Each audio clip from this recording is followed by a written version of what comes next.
ভকত বৎসল কৃতজ্ঞ সমর্থ বদান্য হেন কৃষ্ণ ছাড়ি পণ্ডিত নাহি ভজে অন্য।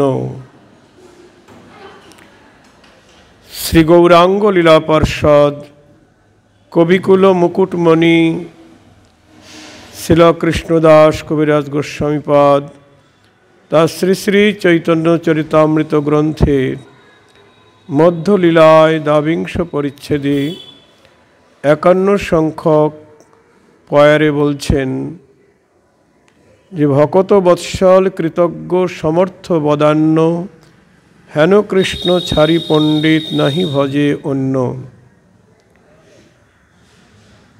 এটা সনাতন গোস্বামীকে মহাপ্রভু বলছেন। দুজনের মধ্যে যে কথোপকথন,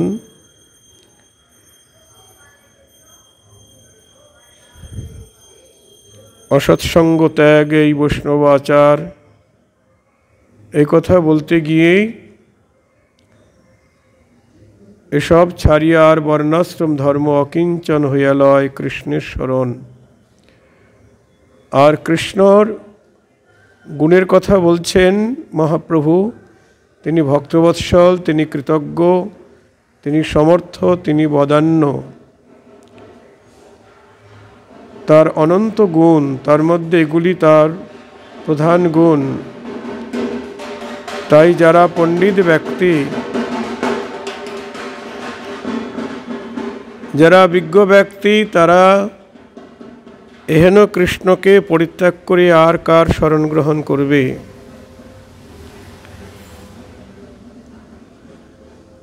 শ্রীমদ্ ভাগবতে অক্রূর শ্রীকৃষ্ণকে বললেন, ক পণ্ডিত তদপরম শরণং সময়াদ ভক্ত প্রিয়াদৃত গির সুহৃদ কৃতজ্ঞাৎ সর্বান দদাতি সুহৃদো ভজতোভিকামা কামানাম আত্ময়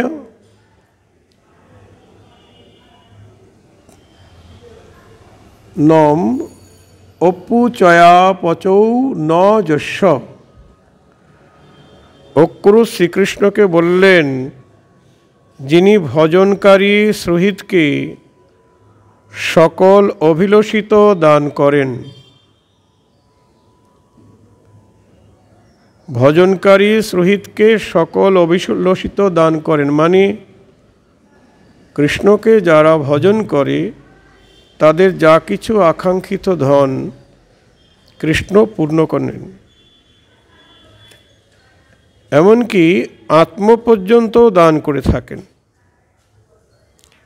কৃষ্ণকে যারা ভজন করেন, কৃষ্ণ তাদের আত্ম পর্যন্ত অর্থাৎ নিজেকে পর্যন্ত দান করে দেন। জয় রাধে।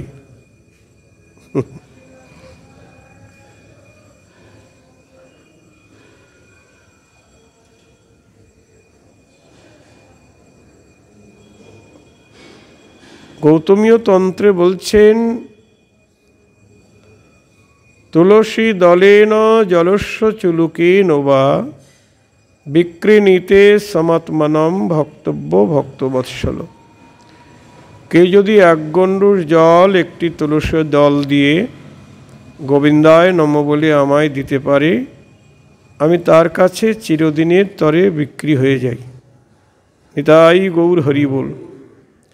মানে জল তুলসী ঋণ কৃষ্ণ শোধ করতে চিন্তা করে, ভাবে যে এখন এর অন্য কিছু দিয়ে তো ঋণ শোধ করা যাবে না, তাই নিজেকেই দিয়ে দেয়।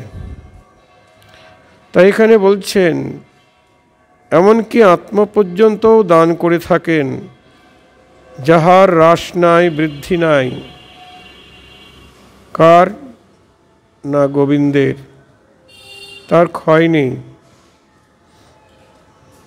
সেই ভক্তপ্রিয় সত্যবাক সর্বসহিত এবং কৃতজ্ঞ তোমা ব্যতীত কোন পণ্ডিত অপর কারো শরণাপন্ন হইবে? সবাই শরণ নেবে না। যারা অজ্ঞ তারা তো স্মরণ নেবে না, অজ্ঞ মানে অজ্ঞানী।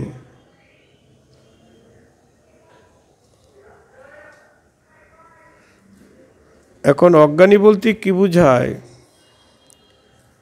আমাদের এ জগতে যারা বুদ্ধিজীবী তারা বলছেন যারা লেখাপড়া জানে না তারা অজ্ঞান, কিন্তু আমাদের গৌড়ীয় বৈষ্ণব দর্শন বলছেন যে লেখাপড়া জেনেও সে অজ্ঞান যদি তার কৃষ্ণ স্মৃতি জ্ঞান না থাকে। চারি বর্ণাশ্রমী যদি কৃষ্ণ নাহি ভজি, স্বধর্ম করিয়াও রৌরবে পরিমজে। চারিবেদ সরদর্শন পরিয়াও যেজন, সে যদি গৌরাঙ্গ নাহি ভজি, বৃথা তার অধ্যয়ন লোচন বিহীনজন, দর্পণে কিবা তার কাজ।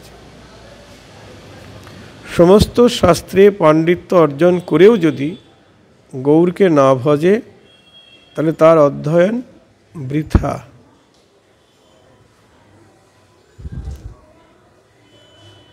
নরোত্তম ঠাকুর বলছেন, মধ্যে মধ্যে আসে দুষ্ট, দৃষ্টি করি হয় রুষ্ট, গুণহি বিগুণ করি মানে। গুণকে তারা বিগুণ বলে মনে করে। গোবিন্দ বিমুখ জনে স্ফূর্তি নহে হেন ধনী, লৌকিক করিয়া সব জানে। যারা কৃষ্ণ বিমুখ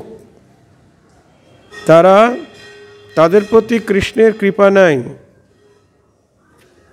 বলছে গোবিন্দ বিমুখ জনে স্ফূর্তি নহে হেন ধনী।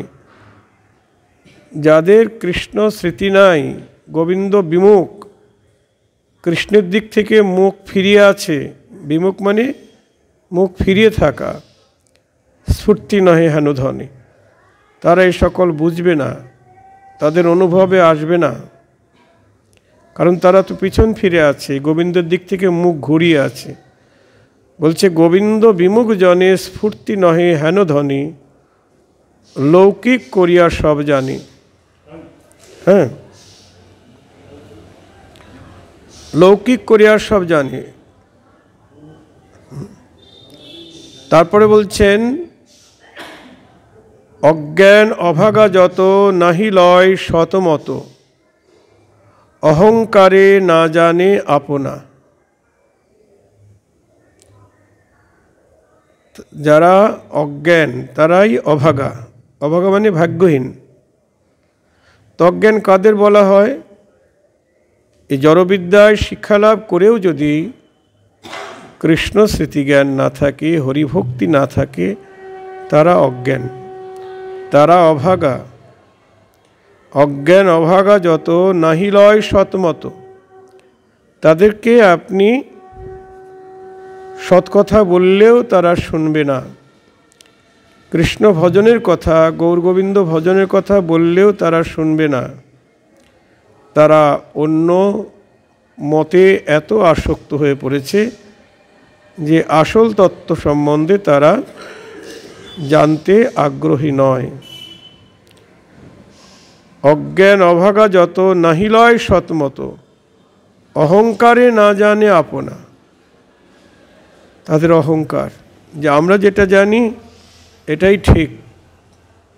আর যারা হরে কৃষ্ণ কয় কলিযুগে, আর এখন বিজ্ঞানের যুগ, কম্পিউটারের যুগ, এখন ওই সব হরে কৃষ্ণ চলে, তারা এইসব বলছে। তারা এদেরকে বলছে মূর্খ। যারা হরিনাম করে তাদের অজ্ঞান বলছে, কিন্তু আমাদের শাস্ত্র বলছেন তোমরাই মূর্খ, তোমরা গোবিন্দকে ভালোবাসো না।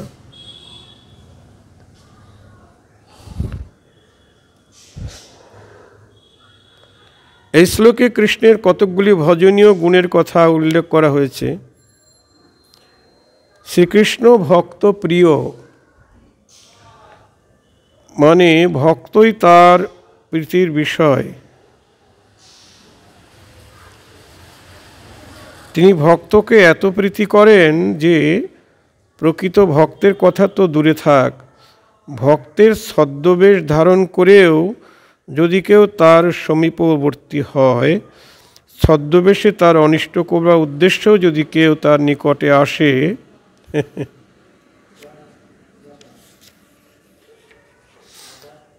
তাকেও তিনি কৃপা করেন। জয় রাধে। থাক থাক থাক।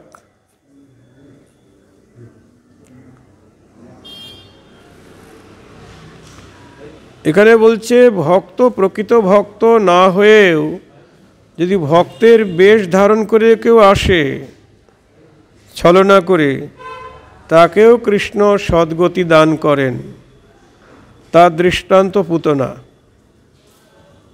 পুতনা তো আসলে ভক্ত নয়, সে তো কৃষ্ণকে মারবার উদ্দেশ্যে ছদ্মবেশে এসেছেন নন্দালয়ে, কৃষ্ণকে কোলে নিয়েছেন, তাকে স্তনপান করে মারবে। স্তনে কালকুট মানে বিষ মাখিয়ে নিয়ে এসেছে। জয় রাধে। কৃষ্ণ সব জানি, তা সত্ত্বেও তার কোলে উঠল। পুতনা তাকে স্তনক্ষীর মুখে দিচ্ছে, কীর্তনায় বিষ আছে, মুখে দিয়েছে। দেওয়ার সঙ্গে সঙ্গেই যখনই চোষণ দিয়েছে, সঙ্গে সঙ্গে পুতনা আর ছদ্মবেশে থাকতে পারলেন না, নিজের রূপ প্রকাশ হয়ে গেল, আকাশপথে উড়ে গেল কৃষ্ণকে নিয়ে। বাস, তাকে সেই পুতনাকে তিনি কি করলেন?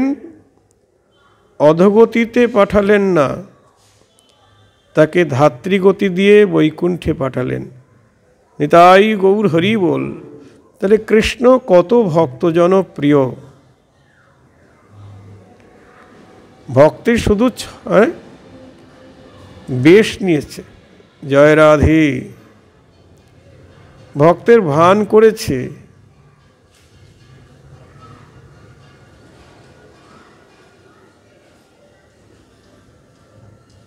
মানে একজন চোর চুরি করতে এসে ধরা পড়ে যাচ্ছে, সব জেগে উঠেছে, লোক হইচই করছে, চোর চোর চোর, চোর পালিয়েছে। এখন চারদিক থেকে দেখছে মানুষ ছুটে আসছে, কি করবে? তাড়াতাড়ি করে গায়ে ছাই ভস্য মেখে এক বটগাছতলায় বসে পড়ল রাত্রিবেলায়। তা যারা চোর খুঁজতে এসেছে দেখছে এই গাছতলায় সাধু বসে আছে, একদম ধ্যানে বসে আছে, হ্যাঁ, ছাই ভস্য মেখে।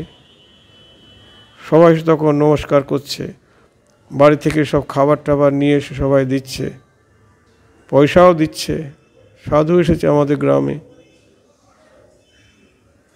তখন চোর ভাবছে, আমি তো সাধু নই, আমি চোর, কিন্তু নিজেকে বাঁচাবার জন্যে সাধু সেজেছি, সাধুর ভান করেছি মাত্র, তাতেই আমার এত টাকা পয়সা, এত খাবার জোগাড় হচ্ছে।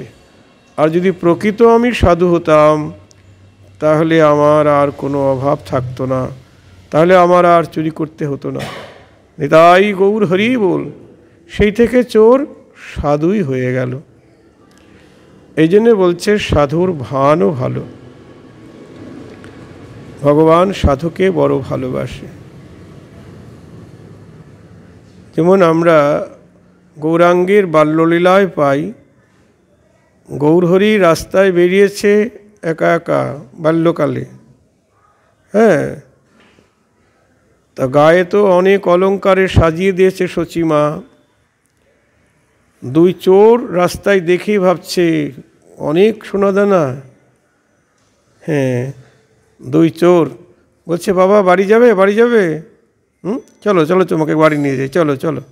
কাঁধে করেছে, কাঁধে করে নিয়ে এক চোর ভাবছে আমি গলার হারটা নেব, আর একজন ভাবছে আমি পায়ের নুপুরটা নেব, আর একজন ভাবছে আমি হাতের বালা নেব, এসব ভাবছেন। আর চোর বলছে চলো বাবা বাড়ি নিয়ে যাই। চোর ভাবছে নিজের বাড়ি নিয়ে যাব, বা জঙ্গলের মধ্যে নিয়ে গিয়ে তার সব কিছু হরণ করে নেব, হ্যাঁ। কিন্তু গৌরহরি যার কাঁধে উঠেছেন, সে কি আর অন্য বাড়ি যেতে পারে? একেবারে চোর কাঁধে করে মহাপ্রভুর বাড়িতেই নিয়ে এসেছেন, সচিমায়ের আঙ্গিনাতেই নিয়ে এসেছেন। কিন্তু চোর বুঝতে পারছে না যেটা কার বাড়ি। যখন কাঁধের থেকে নামিয়েছে তখন দেখছে এটা তো আমার বাড়ি না, এটা তো এ কোথায় নিয়ে এলাম। ব্যাস, নামিয়ে দেওয়ার সঙ্গে সঙ্গে আর চুরি করবে কি? চোর তাড়াতাড়ি করে সব পালিয়ে গেল, 2 চোর। তাহলে দেখুন, সেই চোর চুরি করতে এসে মহাপ্রভুর কাঁধে করলেন। তা প্রভু তো জানেন অন্তর্যামী, যারা চোর আমার সর্বস্ব লুট করবে, তবু তাদের কাঁধে উঠলেন। তাহলে কত করুণাময়! নিতাই গৌর হরি বল। আহা! তাই সাধুর ভানও ভালো। অনেকে বলে, আরে সাধু সাজলেই হয় নাকি, ওই মনে মনে ভাবলেই হয়, হ্যাঁ আমাদের সব ঠিক আছে, মনে মনে আমরা ঠিক আছি, অমুক তমুক। কিন্তু না, সাধু সাজার দরকার আছে। যেমন যারা মিলিটারি ম্যান বা পুলিশ অফিসার, তাদের ওই ড্রেসগুলি তাহলে আর দরকার ছিল না, তাই না? সরকার তাহলে ওই ড্রেসগুলি আর দিত না, সাধারণ বেশে থাকলেই তো হয়।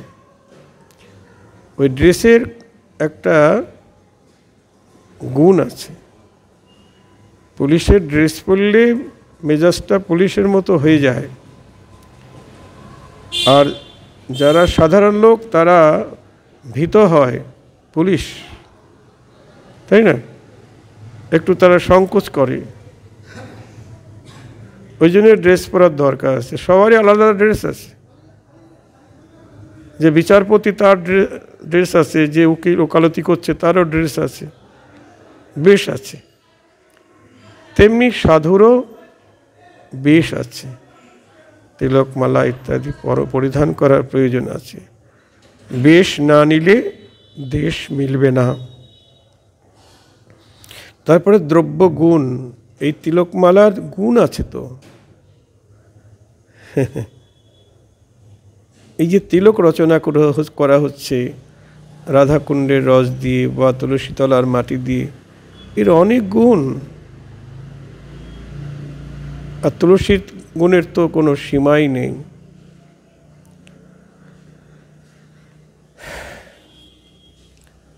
ভজন আমি যতটাই যাই করি না কেন, কিন্তু ওই বেশে আমাকে অনেক দূরে আমাকে নিয়ে যাবে ভজন পথে। তাই ভগবান তার ভক্তের প্রতি তিনি অতিশয় ভক্তবৎসল। তিনি সত্যবাক, যখন যাই বলেন তাই পালন করেন।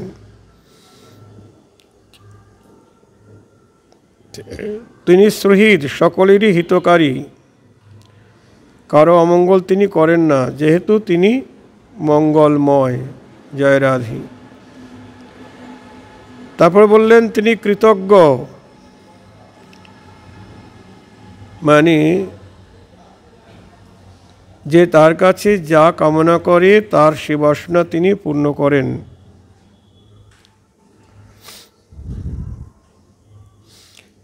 বিজ্ঞজনের হয় যদি কৃষ্ণ গুণ জ্ঞান, অন্যতাজি ভজে তাতে উদ্ধব প্রমাণ। বলছেন বিজ্ঞজনের হয় যদি কৃষ্ণ গুণ জ্ঞান। এখানে বিজ্ঞ শব্দের অর্থ জ্ঞানী, বিজ্ঞ মানে জ্ঞানী। এখন জ্ঞানী বলতে কোন জ্ঞানী বোঝায়? বিজ্ঞ বা জ্ঞানী যারা ভগবত তত্ত্ব বিষয়ে জানি,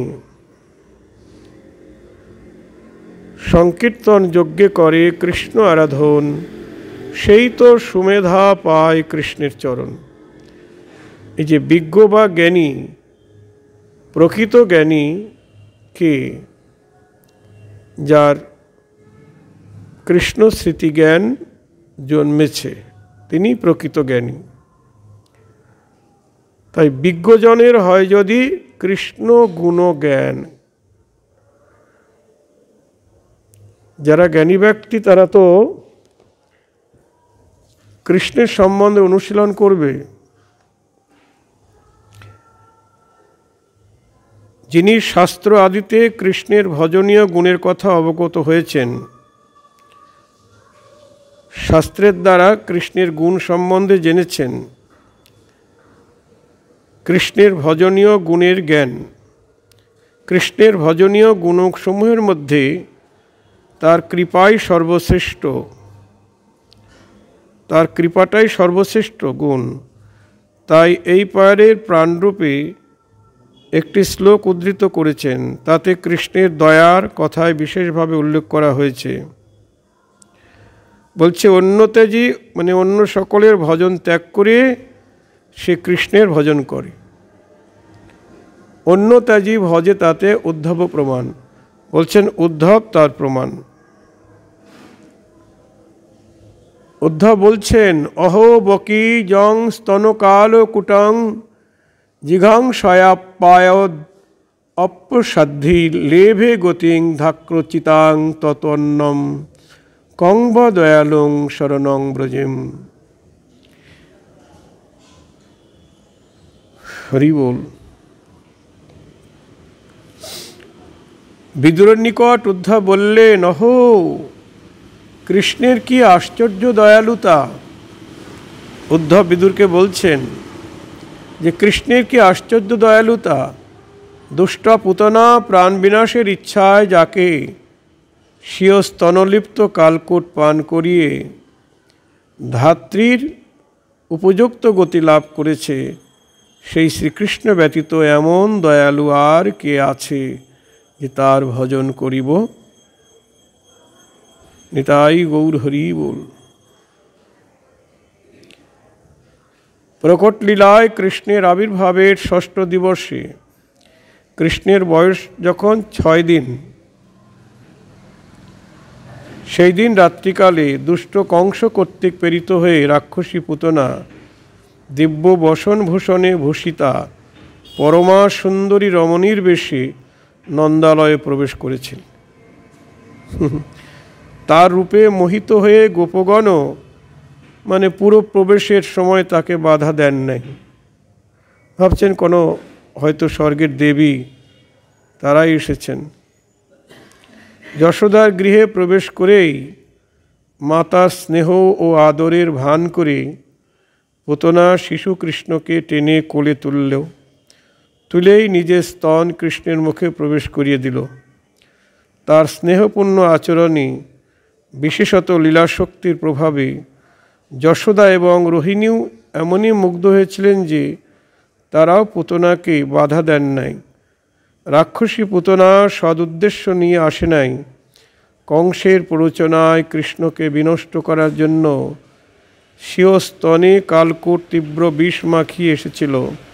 পুতনা মনে করেছিল যে তার কালকূট লিপ্ত স্তন মুখে দিলেই বিষের প্রভাবে কৃষ্ণের প্রাণবায়ু বহির্গত হয়ে যাবে। হলো তার বিপরীত। নিতাই গৌর হরি বল। নরলীলা শ্রীকৃষ্ণ সহজ নরশিশুর ন্যায় স্তনপান করতে লাগলেন। দেখেছেন কৃষ্ণের যতক খেলা সর্বোত্তম নরলীলা। অনেক বৃহৎ আকার ধারণ করলেন না, একেবারে ছোট্ট শিশুরূপেই লীলা করছেন।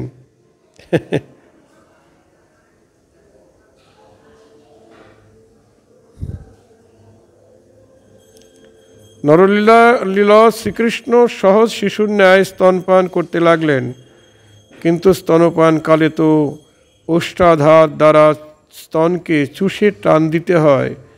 কৃষ্ণ তাই করলেন। শিশু যেমন শক্তিতে চষে সেরকম শক্তিতেই চুষলেন, কিন্তু এই স্তন চোষাকে উপলক্ষ করেই লীলাশক্তি স্তনের সঙ্গে পুতনার প্রাণবায়ু চুষে বার করিয়া নিল। আকাশভেদী চিৎকার সহকারে পুতনা ধরাশায়ী হল। কিন্তু আশ্চর্যের বিষয়, যদিও পুতনা শত্রুতা আচরণ করতে এসেছিল, পরম করুণ শ্রীকৃষ্ণ তথাপি তাকে উত্তমা গতি দিলেন। যারা মাতার ন্যায় স্তন্যাদি দিয়ে কৃষ্ণে লালন পালন করেন তারা যে গতি পান, কৃষ্ণ রাক্ষসী পুতনাকেও সেই গতি দিলেন। নিতাই গৌর হরি বল। আহা! ধাত্রীর প্রাপ্য গতি পেয়ে পুতনা দিব্যদেহে গোলকে স্থান পেল। পুতনা ভক্ত না হলেও ভক্তির আবরণে, মাতৃভাবের আবরণে, ধাত্রীর ছদ্মবেশে, ধাত্রীর ন্যায় স্তন্যাদি দানরূপ প্রীতিমূলক কার্যের অন্তরালে নিজেকে লুকায়িত করে কৃষ্ণের সমীপবর্তী হয়েছিল এবং ছদ্মবেশের প্রভাবেই তার পতিতপাবন শ্রীবিগ্রহেরও স্পর্শ লাভ করতে পেরেছিল। শ্রীকৃষ্ণ ভক্তপ্রিয়। ভক্ত তো দূরের কথা, ভক্তের ছদ্মবেশ ধারণ করেও যদি কেউ তার সমীপবর্তী হয়, তার ভক্তবাৎসল্যের অনির্বচনীয় শক্তিতে তিনি কাউকে কৃপা না করে থাকতে পারেন না। নিতাই গৌর হরি বল। ছদ্মবেশ ধারণ করি, হ্যাঁ, প্রকৃত ভক্ত নয়, ছদ্মবেশ ধারণ করিস। দেখুন, তাই শত্রুতা ভাবাপন্ন রাক্ষসী পুতনা তার প্রাণ বিনাশ করতে যেয়েও তার ছদ্মবেশের অনুরূপ ধাক্রচিত গতিলাভ করে ধন্য হলো। এত করুণা শ্রীকৃষ্ণের। আর যারা শ্রদ্ধা সহকারে সেই কৃষ্ণের আরাধনা করছেন, ভক্তি করছেন, ভজন করছেন, তাদের যে কি ক্ষতি হবে, হ্যাঁ, এ তো বলা বাহুল্য।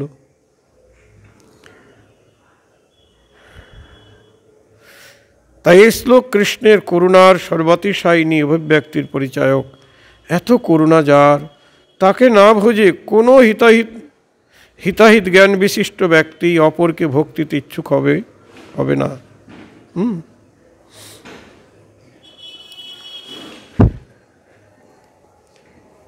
পুণ্ডরিক বিদ্যানিধি, চট্টগ্রামে বাড়ি, বাংলাদেশ। সেখানে আমার যাওয়ার সৌভাগ্য হয়েছিল, পুণ্ডরিক বিদ্যানিধির বাড়িতে। সেখানে কীর্তনও করার সৌভাগ্য হয়েছিল। সেই পুণ্ডরিক বিদ্যানিধির নবদ্বীপেও বাড়ি আছে। তা মহাপ্রভু শ্রীবাস অঙ্গনে বসে পুণ্ডরিক পুণ্ডরিক বলে কাঁদছেন। পুণ্ডরিক, বাপরে বাপরে পুণ্ডরিক রে। মানে এই পুণ্ডরিক বিদ্যানিধি হলো সেই বৃষভানু রাজার অবতার। রাধারানীর বাবা যে বৃষভানু রাজা, তিনি পুণ্ডরিক বিদ্যানিধি হয়ে এসেছেন।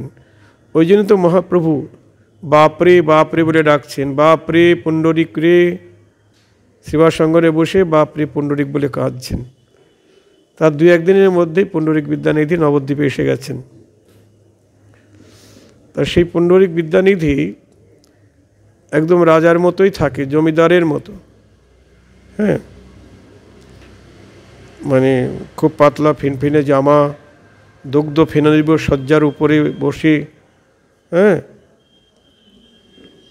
তারপরে দুদিক দিয়ে 2 জন বাতাস করছে, পানের ডিব্বা আছে, তাম্বুল চর্বণ করছেন। তা মুকুন্দ মহাপ্রভুর পার্ষদ, তিনি গদাধরকে বললেন, গদাধর তুমি তো বৈষ্ণব প্রিয়, বৈষ্ণবকে ভালোবাসো, চলো তোমাকে একজন বৈষ্ণব, পরম বৈষ্ণব দর্শন করিয়ে নিয়ে আসি, চলো।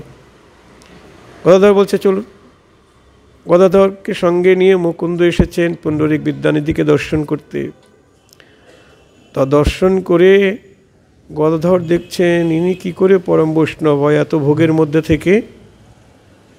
হ্যাঁ, দুগ্ধ ফেনে নেব শয্যা, এত ফিনফিনে জামা, তারপরে 2 দিক থেকে 2 জন বাতাস করছে, পানের ডিব্বা, হ্যাঁ, এত ভোগ ঐশ্বর্য। মনের মধ্যে একটু সংশয় জাগলো গদাধর পণ্ডিতের। মুকুন্দ বুঝতে পেরেছেন।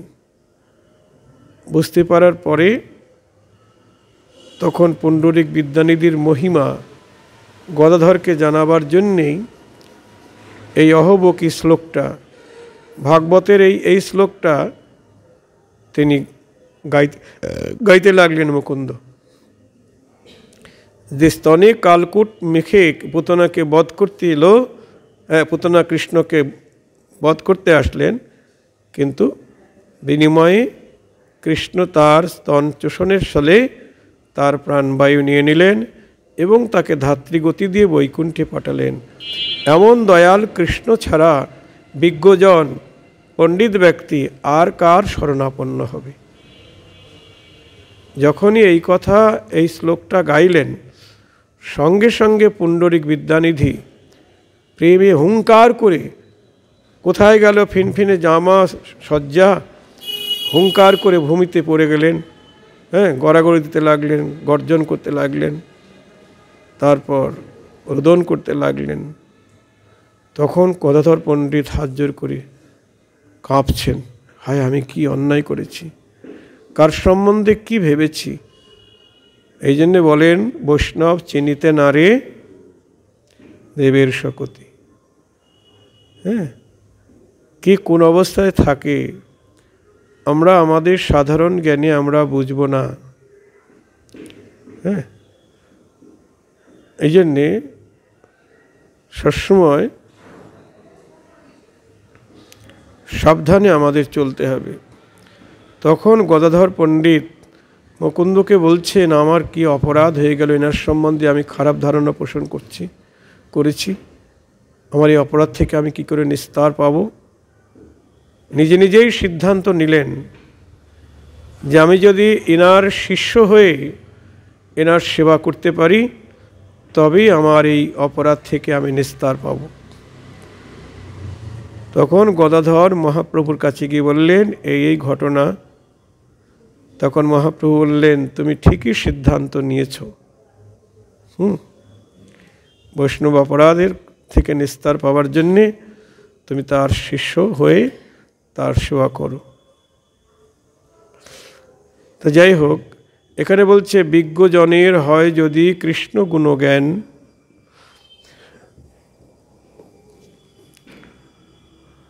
অন্য তেজি ভজে তাতে উদ্ধব প্রমাণ।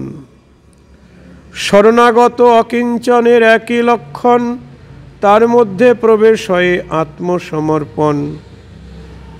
তারপরে বলছেন, শরণাগত অকিঞ্চনের একই লক্ষণ।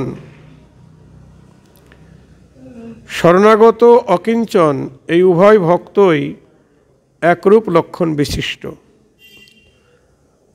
শরণাগতের লক্ষণ কি?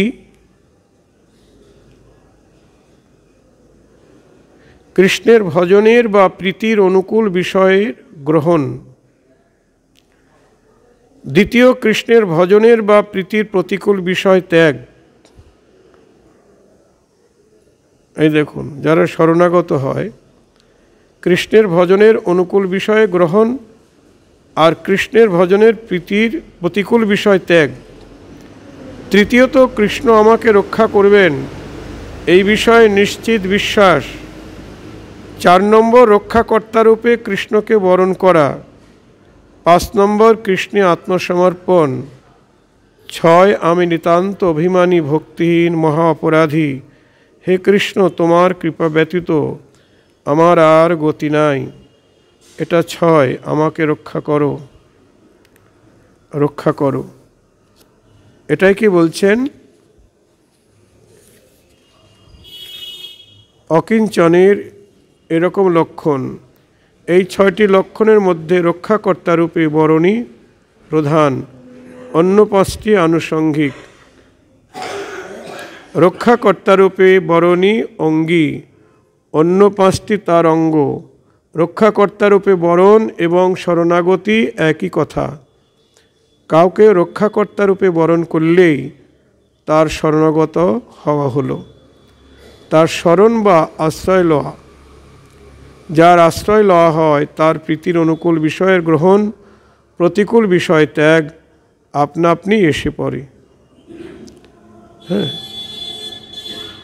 বলছেন, যারা শরণাগত হয় তাদের উদ্দেশ্য একটাই,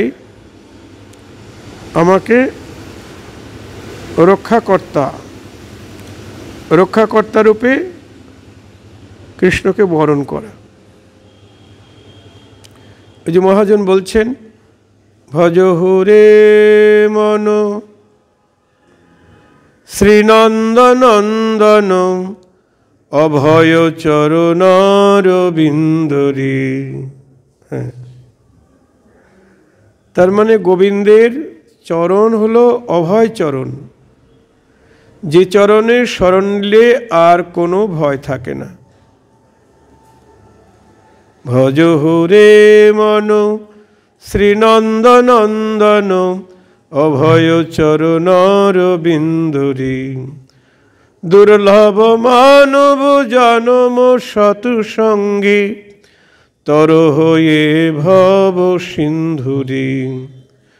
ভজ রে মন শ্রীনন্দনন্দন অভয় চরণারবিন্দরে।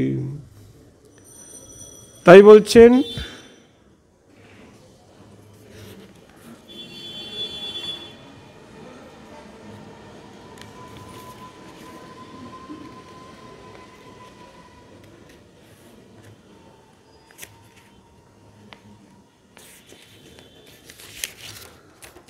শরণাগত অকিঞ্চনের একই লক্ষণ, তার মধ্যে প্রবেশ হয় আত্মসমর্পণ।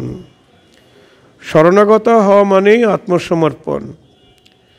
কৃষ্ণ তোমার হই বলি যদি কেউ বলে একবার, মায়াবন্ধন হইতে কৃষ্ণ তারে করে পার।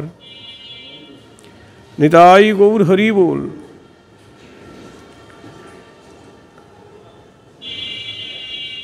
হরিভক্তি বিলাসে বলছেন, আনুকূল্যস্য সংকল্প প্রাতিকূল্যস্য বর্জনম রক্ষিষ্যতীতি বিশ্বাস গুপ্তত্বে বরণং তথা আত্মনিক্ষেপ কার্পণ্যে সর্ববিধা শরণাগতি। তবাস্মিতি বচন বাচা বদন বাচা তথৈব মনসা বিদ্যন তৎস্থানম আশ্রিত তন্না মদতে শরণাগত। বলছেন ভক্তজনের অনুকূল, ভগবত ভক্তজনের অনুকূল বিষয়ের ব্রতরূপে গ্রহণ এবং তার প্রতিকূল বিষয়ের ত্যাগ ভগবান আমাকে নিশ্চয়ই রক্ষা করবেন, এরূপ দৃঢ় বিশ্বাস রক্ষাকর্তারূপে তাকে বরণ করা, কৃষ্ণকে আত্মসমর্পণ এবং কৃষ্ণচরণে আরতি জ্ঞাপন, এই ছয় প্রকার শরণাগতের লক্ষণ। হে ভগবান, আমি তোমারই মুখে এইরূপ বলে, মনে মনে এইরূপ জেনে এবং শরীর দ্বারা বৃন্দাবনাদি ভগবান লীলাস্থান আশ্রয় করে শরণাগত ব্যক্তি আনন্দ উপভোগ করেন। এই দুই শ্লোকে শরণাগতের লক্ষণ বলা হলো। বলছেন কেবল যন্ত্রের ন্যায় বাহ্যিক আচরণে আনুকূল্যের গ্রহণ এবং প্রাতিকূল্যের বর্জন করলেই কেবল মুখে হে ভগবান আমি তোমার এরূপ বললেই শরণাগত হওয়া যায় না, কায় মনোবাক্যে ভগবানের হওয়া চাই। জয় রাধে। শুধু মুখে মুখে বললে হবে না,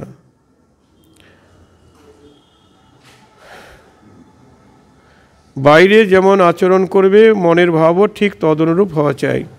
শরণাগত হয়ে যিনি কৃষ্ণে আত্মসমর্পণ করেছেন তার নিজের বলতে আর কিছুই থাকে না, তার দেহ আর তার নিজের নয়। জয় রাধে। দেহটা নিজের নয়, আত্মসমর্পণের পরে তা কৃষ্ণের সম্পত্তি হয়ে যায়। জয় রাধে। তখন থেকে দেহকে আর দেহ সম্বন্ধী ইন্দ্রিয়াদিকে নিজের কাজে নিয়োজিত করার কোনো অধিকার থাকে না। জয় রাধে। যখন বললাম হে কৃষ্ণ আমি তোমার হলাম, তাহলে এটা তো আর আমার থাকলো না, এটা কৃষ্ণের হয়ে গেল। তখন এই দেহের প্রতি কৃষ্ণেরই অধিকার, এ দেহ দ্বারা তারই সেবা করতে হবে। নিজের সুখের জন্য যদি এই দেহকে ব্যবহার করা হয় তাহলে কি করা হলো? বিশ্বাসঘাতক হয়ে গেলাম। জয় রাধে।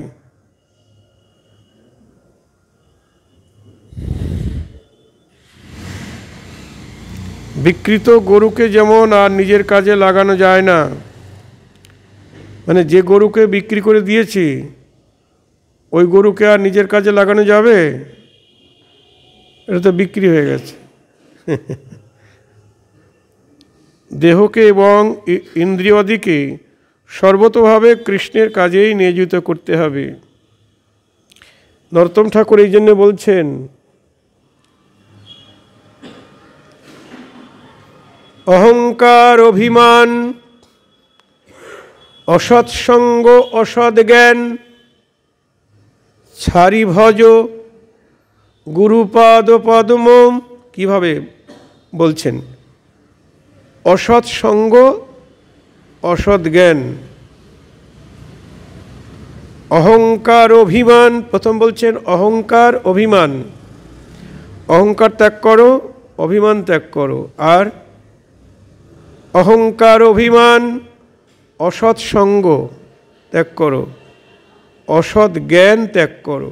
কৃষ্ণ স্মৃতি জ্ঞান ছাড়া, কৃষ্ণ ভজন বিষয়ে জ্ঞান ছাড়া অন্য জ্ঞান ত্যাগ। জয় রাধে। আমরা তো কত বিষয়ে অনিচ্ছা সত্ত্বেও জ্ঞান লাভ করছি, প্রয়োজন নাই।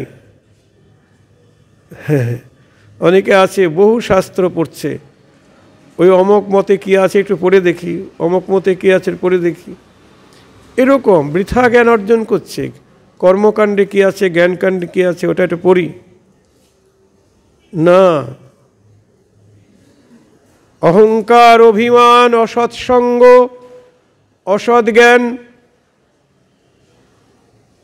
যে শাস্ত্রের মধ্যে হরিভজনের কথা নাই, সেই শাস্ত্র যদি স্বয়ং ব্রহ্মাও বক্তা হন সেই শাস্ত্রের, তবু সেই শাস্ত্র গ্রহণ করব না। জয় রাধে।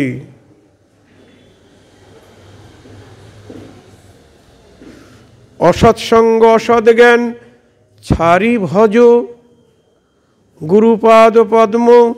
তারপর কি বলছেন? করো আত্মনিবেদন। আত্মনিবেদন মানে নিজেকে গুরুচরণে নিবেদন করে দেওয়া, হে গুরুদেব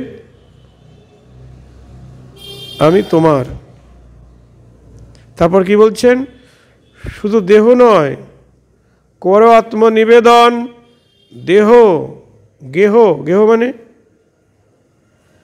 বাড়িঘর, তাই তো?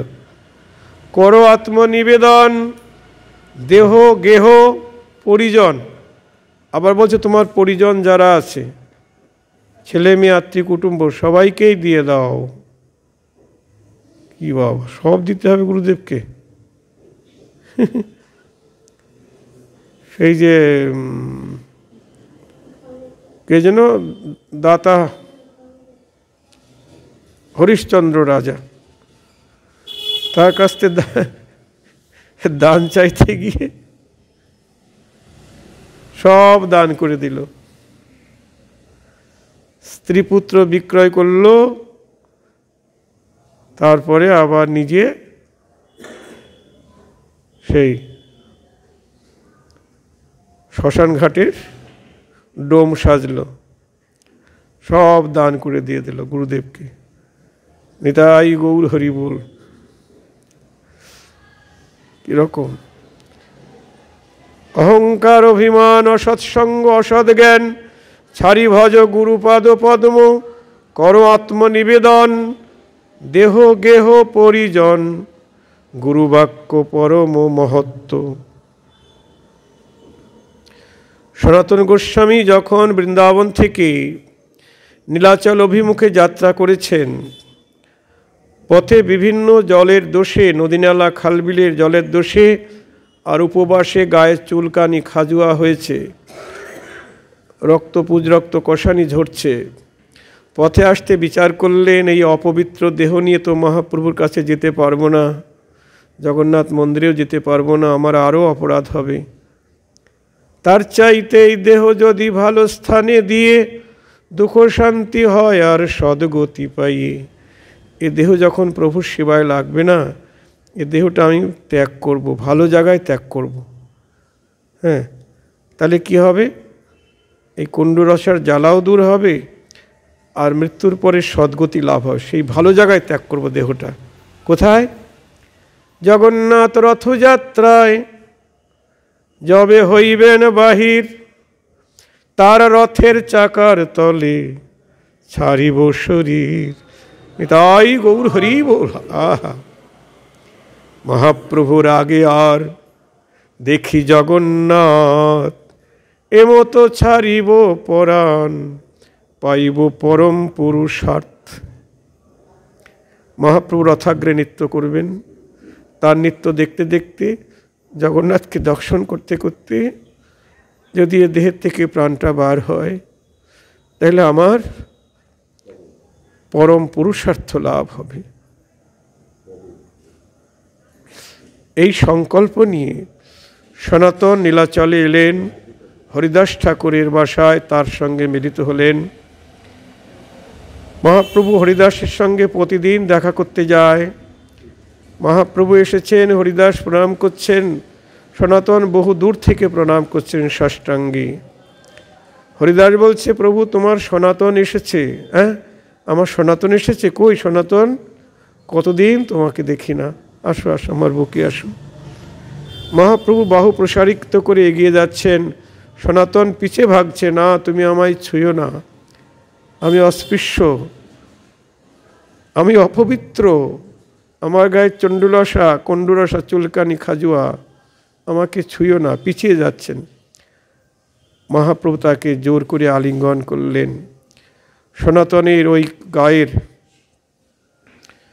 কণ্ডুরসা মহাপ্রভুর শ্রী অঙ্গে লেগে গেল।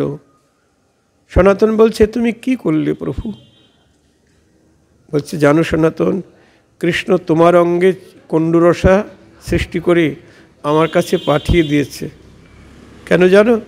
আমাকে পরীক্ষা করবার জন্যে, যে আমি তোমাকে ঘৃণা করি না তোমাকে বুকে ধরি। আর যদি তোমাকে আলিঙ্গন না করতাম তাহলে কৃষ্ণের ঠাঁই অপরাধী হয়ে যেতাম। নিতাই গৌর হরি বল। তার মানে এখানে হরিভক্ত যে কোনো অবস্থাতেই অপবিত্র নয়, তাদের ব্যাধি হতে পারে। ওটা তো হরিভক্ত, পবিত্র গৌরগোবিন্দ ভক্ত, তাদের তো দেহের দিকে লক্ষ্য নাই, তাদের ভজনের দিকে লক্ষ্য। জয় রাধে। দেহের দিকে লক্ষ্য কাদের? যারা যোগী, যোগমার্গের সাধক, জ্ঞানমার্গের সাধক, তাদের দেহের দিকে লক্ষ্য। দেহ রক্ষার জন্য তারা প্রাণায়াম করছেন, এ করছেন, সে করছেন, সময় মতো আহার, সময় মতো এটা সেটা।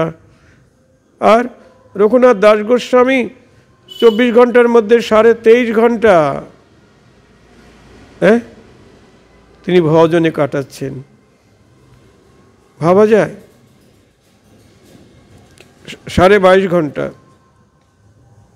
আর বাকি সময়টুকু 1.5 ঘন্টা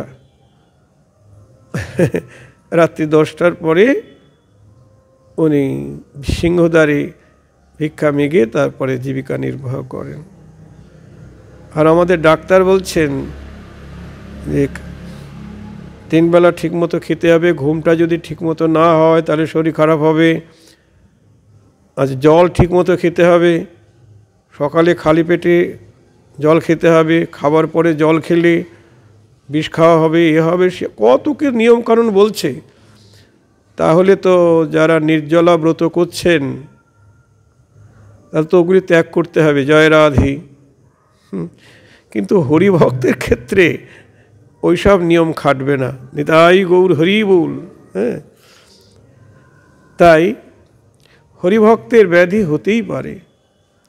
তার জন্য আমরা মনে কিছু খারাপ ধারণা পোষণ না করি। অনেকে বলে ফেলে, এত হরিনাম করে তাদের আবার এত ব্যাধি কেন, এ কেন, সে কেন, এত দুঃখ কেন, এত কষ্ট কেন। কিন্তু ওরা অজ্ঞান, তাই ওসব কথা বলে। তা সনাতনকে মহাপ্রভু আলিঙ্গন করলেন, তারপরে বললেন, সনাতন তোমাকে একটি কথা বলি। কি প্রভু? আচ্ছা, তোমার কাছে যদি কেউ একটা জিনিস গচ্ছিত রাখে, যে আমার এই সম্পদটা তোমার কাছে গচ্ছিত রাখলাম, আমার সময় মতো আমি এটা নিয়ে নেব, তুমি সেই পরের সম্পত্তিটা নষ্ট করতে পারো? সনাতন বলছে না। সনাতন বলছে, আচ্ছা এ কথা বলছো কেন প্রভু? বলছি কেন, তুমি পুরীতে আসার সময় পথে মনে মনে সংকল্প করেছো না? বলছে হ্যাঁ। তোমার মনের সংকল্প শুধু তুমিই জানো, আর কেউ জানে না। কি সংকল্প করেছো?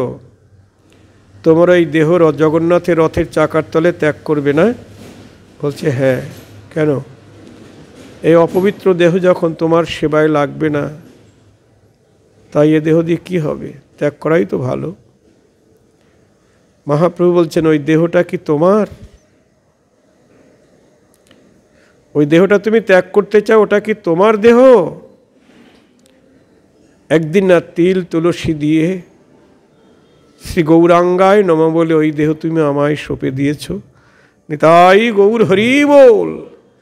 দীক্ষাকালে শিষ্য করে আত্মসমর্পণ, সেই কালে কৃষ্ণ তারে করে আত্মসম।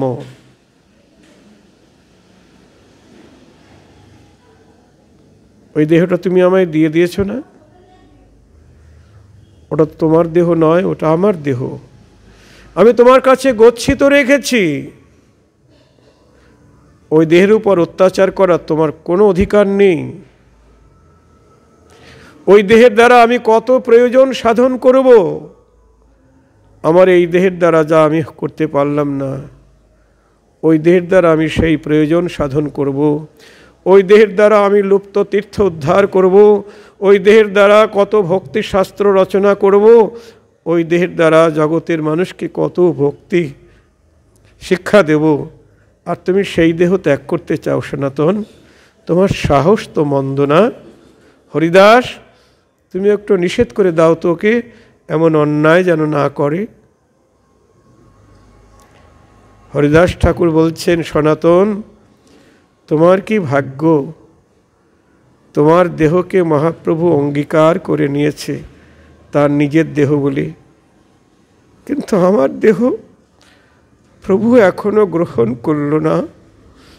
আমার এই দেহ প্রভুর কোনো কার্যে না লাগিল। এই বলে হরিদাস ঠাকুর কাঁদছেন। মহাপ্রভু বলছে, হরিদাস দৈন সম্বরণ করো। কে বলেছে তোমার দেহ আমার কাজে লাগেনি?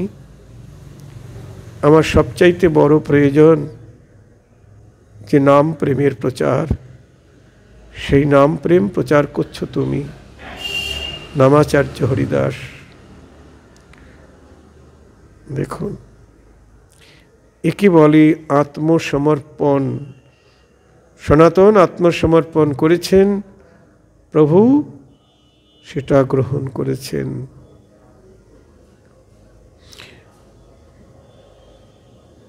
তাই এখানে বলছেন, শরণ লইয়া করে কৃষ্ণে আত্মসমর্পণ, কৃষ্ণ তারে করে তৎকালে আত্মসম। এই দেখুন, যখনই শরণ নিয়ে আত্মসমর্পণ করলেন, তখনই কৃষ্ণ তাকে আত্মসম করে নিলেন। হরি বল।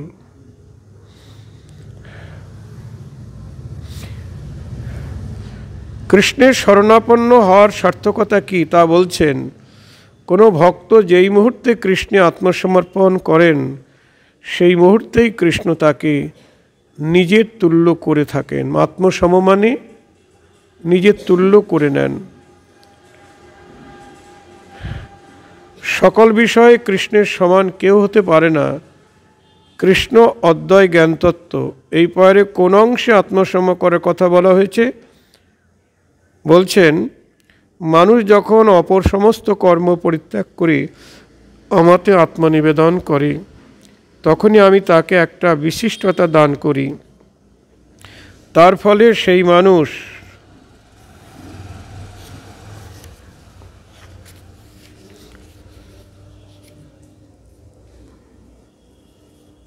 জীবনমুক্ত হয়ে আমার সমান ঐশ্বর্য ভোগের যোগ্য হয়। আমার সমান ঐশ্বর্য ভোগের যোগ্য হয় সেই মানুষ। আত্মসমর্পণকারী লোক জীবনমুক্ত হয়। জীবনমুক্ত মানে মায়ার অতীত হয়, মায়ের বন্ধন থেকে সে মুক্ত হয়ে যায়, মানে চিন্ময়ত্ব লাভ করে। কৃষ্ণের সমান কয়েকটি ঐশ্বর্য ও গুণ পাওয়ার যোগ্য হয়। তাহলে মায়াতীতাংশে বা চিন্ময়াত্মাংশে এবং কৃষ্ণের কয়েকটি গুণ পাওয়ার যোগ্যতাংশেই কৃষ্ণের সঙ্গে আত্মসমর্পণকারী ভক্তের তুল্যতা। অন্য বিষয়ে নয়, সব বিষয়ে কৃষ্ণের তুল্য হয় না।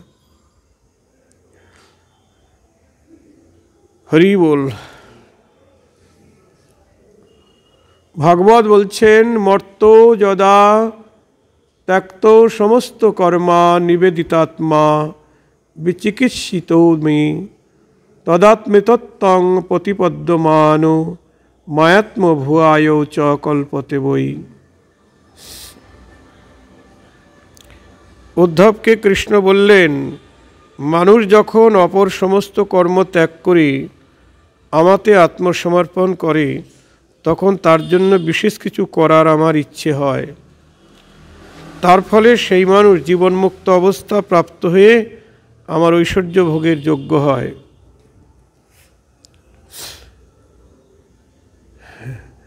এবে সাধন ভক্তি লক্ষণ শুনো সনাতন, যাহা হইতে পাই কৃষ্ণ প্রেম মহাধন। এখন সাধন ভক্তির লক্ষণ বলছেন মহাপ্রভু সনাতনকে, যে সাধন ভক্তি যাজনের দ্বারা কৃষ্ণ প্রেম লাভ হয়।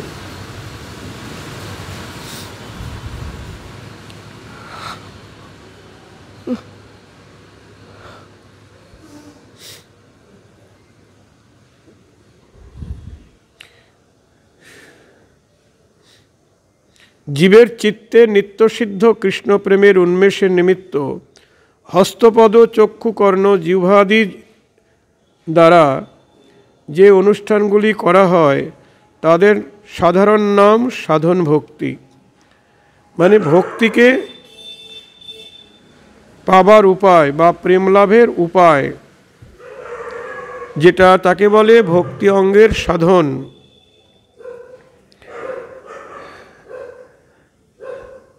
যে সাধন ভক্তি থেকে কৃষ্ণ প্রেম অমূল্য রত্ন পাওয়া যায়। কৃষ্ণ প্রেমকে মহাধন বলার তাৎপর্য এই যে ইহা দ্বারা স্বয়ং ভগবান কৃষ্ণকে পর্যন্ত লাভ হয়। যাহা হইতে পায় কৃষ্ণ প্রেম মহাধন, মানে সাধন ভক্তির দ্বারা কৃষ্ণ প্রেম মহাধন প্রাপ্ত হওয়া যায়।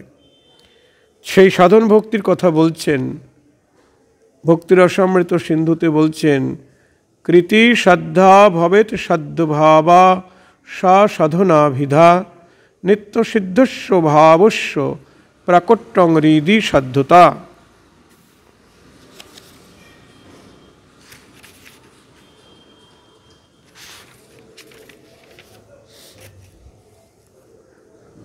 পূর্বকথিতা উত্তম ভক্তি যদি জিহ্বা কর্ণাদি ইন্দ্রিয় দ্বারা সাধনীয় হয় এবং তার সাধ্য যদি প্রেম হয় তাহলে তাকে সাধন ভক্তি বলে।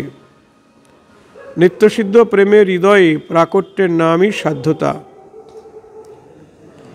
মানে ইন্দ্রিয় দ্বারা ভক্তি অঙ্গের সাধন করতে হবে। এখানে বলছেন সেই ভক্তি যদি ইন্দ্রিয় দ্বারা মানে করা হয়, সাধন করা হয়, যদি কর্ণ জিহ্বাদি প্রভৃতি ইন্দ্রিয়ের সাহায্যে সেই ভক্তির অনুষ্ঠান করা যায় তাহলে তাকে সাধন ভক্তি বলে। শ্রবণ কীর্তনাদি ইন্দ্রিয়ের সহায়তায় করণীয় অনুষ্ঠান, সুতরাং শ্রবণ কীর্তনাদি হল সাধন ভক্তি। এই সাধন ভক্তি হল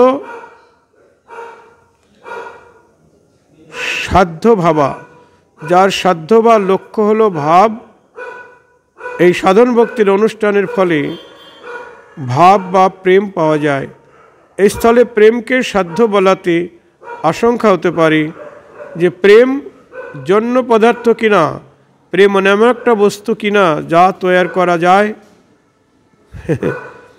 প্রশ্ন আশঙ্কা করে বলছেন যে প্রেম জন্য পদার্থ নয়, প্রেম একটি নিত্যসিদ্ধ বস্তু, অর্থাৎ অনাদিকাল থেকেই বিদ্যমান আছে। অনন্তকাল পর্যন্তই থাকবে, কিন্তু এটা মায়াবদ্ধ জীবের হৃদয়ে নাই। যেখানে মায়া সেখানে প্রেম থাকতে পারে না। প্রেম একটি অপ্রাকৃত চিন্ময় বস্তু, যেহেতু এটা স্বরূপ শক্তির ভিত্তিবিশেষ। সাধন ভক্তির অনুষ্ঠান করতে করতে চিত্তের মায়া মলিনতা যখন দূরীভূত হয়, তখনই সেই চিত্তে এই প্রেমের আবির্ভাব হয়ে থাকে। সাধন ভক্তির প্রভাবে এইভাবে সাধকের হৃদয়ে প্রেমের আবির্ভাব ঘটে। এর পরের লাইনেই বলছেন, শ্রবণাদি ক্রিয়াতার স্বরূপ লক্ষণ, তটস্থ লক্ষণে উপজায় প্রেমধন। নিত্যসিদ্ধ কৃষ্ণ প্রেম সাধ্য কভু নয়, শ্রবণাদি শুদ্ধ চিত্তে করায় উদয়। বলছেন কৃষ্ণ প্রেম হলো নিত্যসিদ্ধ, অনাদিকাল থেকে এ প্রেম আছে। এই প্রেম সাধনার দ্বারা কেউ লাভ করতে পারবে না। তাহলে কিভাবে লাভ হবে? বলছেন শ্রবণাদি শুদ্ধ চিত্তে করায় উদয়। যখনই শ্রবণ কীর্তনাদি ভক্তি অঙ্গের অনুষ্ঠান করা যাবে, তখন চিত্ত শুদ্ধ হয়ে যাবে, আর চিত্ত শুদ্ধ হলেই প্রেম উদয় হবে। জয় রাধে। যেমন প্রেম যদি আসে, তখন কৃষ্ণ আর না এসে থাকতে পারবে না। তা কৃষ্ণ যেমন নিত্য সত্য শাশ্বত, তেমনি কৃষ্ণ প্রেমও নিত্য শুদ্ধ, নিত্যসিদ্ধ কৃষ্ণ প্রেম। এই জন্য বলছেন নিত্যসিদ্ধ কৃষ্ণ প্রেম সাধ্য কভু নয়, কোনো সাধনার দ্বারা পাওয়া যাবে না। চিত্ত যখন শুদ্ধ হবে সাধন ভক্তি যাজনের দ্বারা, শ্রবণ কীর্তন স্মরণ অর্চন বন্দন এ সমস্ত ভজনাঙ্গের দ্বারা যখন হৃদয় নির্মল হবে, তখনই প্রেম উদয় হবে।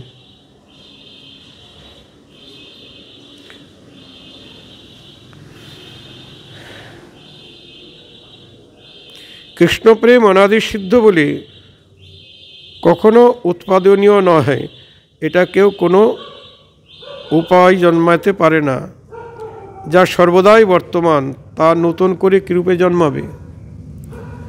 সংকীর্তন শ্রবণ কীর্তনাদি দ্বারা বিশুদ্ধকৃত চিত্তে শ্রবণ কীর্তনাদি ভক্তি অঙ্গের অনুষ্ঠান করতে করতে কর্মফল অপরাধীদের মলিনতা দূর হলে তখনই এই প্রেমের উদয় হয়। সূর্য যেমন অন্য স্থান হতে এসে কোনো এক স্থানে উদিত হয়, তদ্রূপ সূর্য যেমন এক স্থানে ছিল, সেখান থেকে এসে আবার এখানে উদয় হলেন। নতুন করে সূর্য জন্মাই নেই। জয় রাধে। যেমন মেঘ থাকলে সূর্যকে দেখা যায় না, মেঘ দূরীভূত হয়ে গেলে সূর্যের প্রকাশ দেখা যায়। তেমনি আমাদের হৃদয়ে অজ্ঞান অন্ধকার রূপ মেঘে ছেয়ে আছে।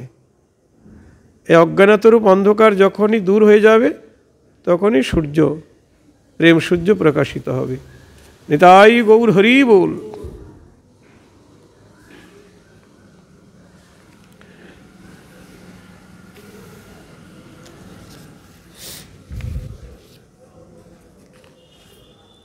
এই তো সাধন ভক্তি দুই তো প্রকার, এক বৈধি ভক্তি রাগানুগা ভক্তি। আর বলছে সাধন ভক্তি দুই প্রকারের, একটা হলো বৈধি ভক্তি, আরেকটি রাগানুগা ভক্তি।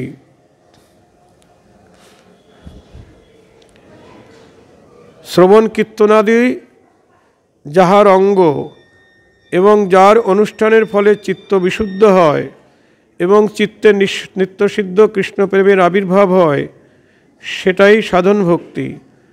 আর এই দুই রকমের সাধন ভক্তি, বৈধি এবং রাগানুগা। শ্রবণ কীর্তনাদি নববিধা ভক্তি বৈধি ভক্তির অঙ্গ এবং রাগানুগা ভক্তির অঙ্গ। এই যে শ্রবণ কীর্তনাদি নববিধা ভক্তি, এটা যেমন বৈধি ভক্তির অঙ্গ, তেমনি রাগানুগা ভক্তির অঙ্গ। এই জন্য আমাদের নরোত্তম ঠাকুরের প্রেম ভক্তি চন্দ্রিকাতে শ্রবণ কীর্তনাদি অঙ্গের কথা বলা আছে, নববিধা ভক্তির কথা। হ্যাঁ, ভাগবত শাস্ত্র মর্ম নববিধা ভক্তি ধর্ম, সদাই করিব সুসেবন, অন্য দেবাশ্রয় নয় তোমারে কহিল ভাই, এই ভক্তি পরম কারণ। নিতাই গৌর হরি বল। যদি আমরা কেউ মনে করি আমাদের শ্রবণ কীর্তনের দরকার নাই, তাহলে ভুল হবে। রাগমার্গে ভজন করতে গেলেও হ্যাঁ শ্রবণ কীর্তনাদি ভক্তি অঙ্গের যাজন করতে হবে। তাই এখানে বলছেন যে শ্রবণ কীর্তনাদি নববিধা ভক্তি বৈধি ভক্তির অঙ্গ, রাগানুগা ভক্তির অঙ্গ। বৈধি ও রাগানুগা উভয়ের স্বরূপ লক্ষণই শ্রবণ কীর্তনাদি, এটা স্বরূপ লক্ষণ। আবার এটাও বোঝা যায় বৈধি ও রাগানুগা উভয়বিধ সাধন ভক্তির অনুষ্ঠানের ফলেই কৃষ্ণ প্রেম চিত্তে উন্মেষিত হয়। অবশ্য বৈধি ও রাগানুগা ভক্তি হতে জাত প্রেমের একটু পার্থক্য আছে। বৈধি মার্গ অনুবর্তী ভক্তগণের প্রেম কৃষ্ণের মহিমায় জ্ঞানমুক্ত, আর রাগানুগা মার্গানুবর্তী ভক্তগণের প্রেম কৃষ্ণের মাধুর্যের জ্ঞানযুক্ত। দেখুন, যারা বৈধি মার্গানুবর্তী ভক্ত তাদের প্রেম কৃষ্ণের মহিমায় জ্ঞানযুক্ত, আর যারা রাগানুগা মার্গানুবর্তী ভক্ত তাদের প্রেম কৃষ্ণের মাধুর্যের জ্ঞানযুক্ত। মহিমার জ্ঞানযুক্ত আর মাধুর্যে জ্ঞানযুক্ত। হরি বল। উভয়ের তটস্থ লক্ষণই কৃষ্ণপ্রেম। বৈধি ও রাগানুগা ভক্তি কাকে বলে তা এবার বলছেন। এক বৈধি ভক্তি, রাগানুগা ভক্তি। আর রাগহীন জন ভজে শাস্ত্রের আজ্ঞায়, বৈধি ভক্তি বলি তারে সর্বশাস্ত্রে গায়। বৈধি ভক্তি কাকে বলে? বলছে রাগহীন জন ভজে শাস্ত্রের আজ্ঞায়। খুব মূল্যবান কথা। রাগহীন মানে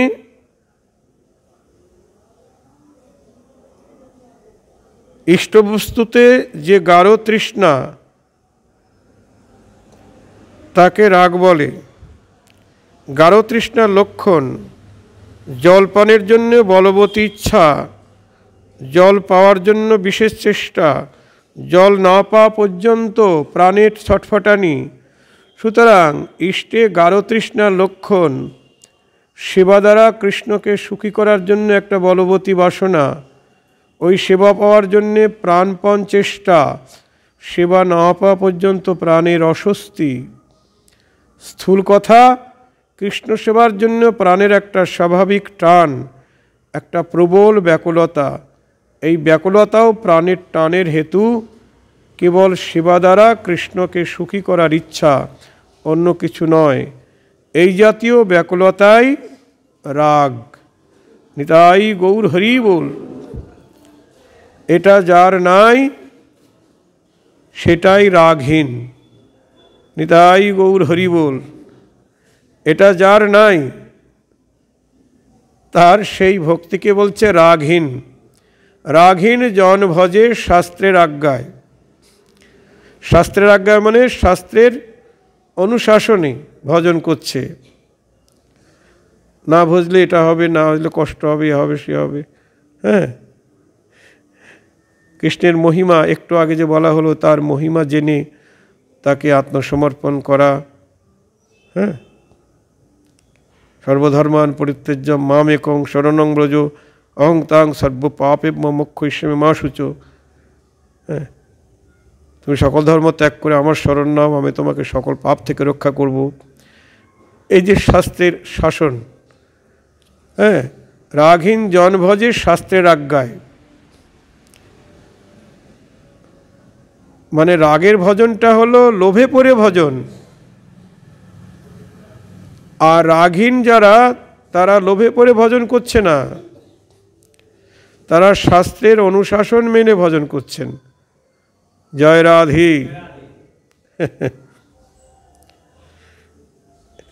যে রাগ কি বলছেন না, ইষ্টবস্তুতে গাঢ় তৃষ্ণা।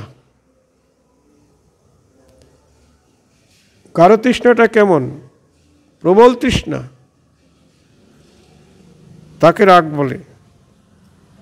এই গাঢ় তৃষ্ণার লক্ষণ বলছেন জলপানের জন্য বলবতী ইচ্ছা, জল না পেলে প্রাণ বাঁচে না, এবং কোথায় পাওয়া যাবে সেই চেষ্টা, জল না পাওয়া পর্যন্ত প্রাণের ছটফটানি। জয় রাধে। সুতরাং ইষ্টে গাঢ় তৃষ্ণার লক্ষণ সেবা দ্বারা কৃষ্ণকে সুখী করার জন্য বলবতী বাসনা। কৃষ্ণের সেবা না করতে পারলে আমার জীবন বাঁচে না। ওই সেবা পাওয়ার জন্য প্রাণপণ চেষ্টা, সেবা না পাওয়া পর্যন্ত প্রাণের অস্বস্তি। জয় রাধে। রাধারানী বলছেন সখীগণকে, ললিতা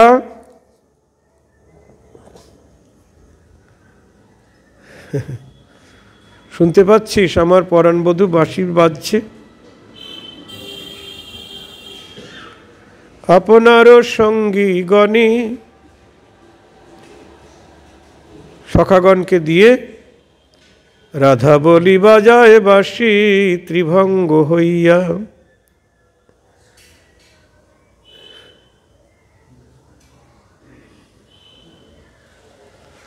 যখনই বাঁশির সুরে সে রাধারানীর কানে বাজলো, প্রাণে বাজলো, অমনি সখীদেরকে বলছে, সখী আমার পরাণ বধূর বাঁশি বাজে, একবার চল যাই বদন দেখে আসি।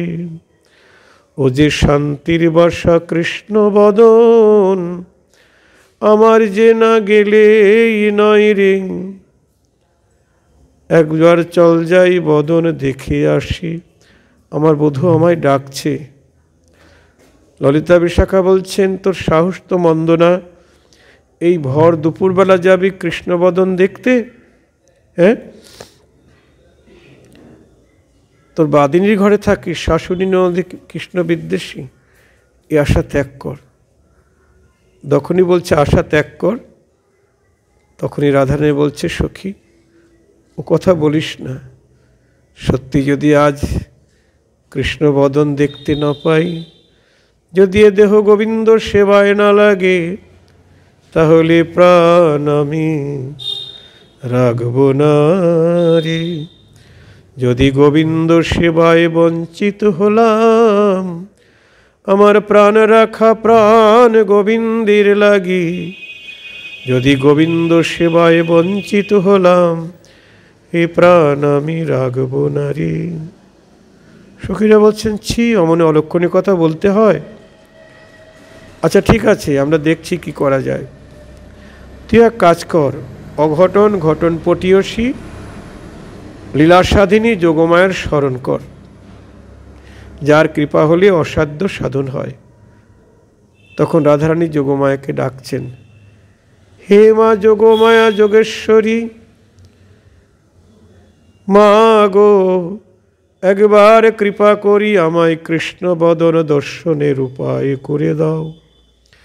যোগমায়া এসে হাজির হলেন। এত কান্নাকাটি করছিস কেন রাধে? কি বলবো মা? বাঘিনী মাঝারে বসতি হামারি, না ছাড়ি দীঘল শ্বাস। কি কহব বিশেষ আঙিনা বিদেশ, না পরিনি লিমাবাস। আমি যে ঘরে বাস করি সে ঘরটা ভালো না, আমি যেন বাঘিনীর ঘরে বাস করছি। বনে যেমন হরিণ বাস করে, আর সেই বনে কে থাকে? বাঘিনী থাকে। তিনি শাশুড়ি ননদী বাঘিনী, আর আমি হরিণী। সবসময় তাদের ভয়ে আমি ভীত থাকি। কালারো ভরমি জলদ নাহেরি, না যাই যমুনা তটে, আমার যমুনার তটে যেতে মানা, যমুনার জল কালো আমার বধূ কালো, কালো মেঘের পানে চাইতে মানা, নীল শাড়ি পরতে মানা। এমন বাদিনীর ঘরে থাকি। শুধু ঘরের লোক অপবাদ দেয় তাই নয়, গোবিন্দ ভালোবাসি বলে পাড়ায় পাড়ায় সবে কানাকানি মোর পরিবাদ রটে, ওরা সবাই কানা কানি করে। আমি গোবিন্দ ভালোবাসি বলে সবাই বলে আমায় কলঙ্কিনী, গোবিন্দ ভালোবাসি বলে সবাই কানাকানি করে। যুগমায় বলছেন করুক না, কানাকানি করছে করুক, যারা কানাকানি করে ওরা কি ভালো মানুষ?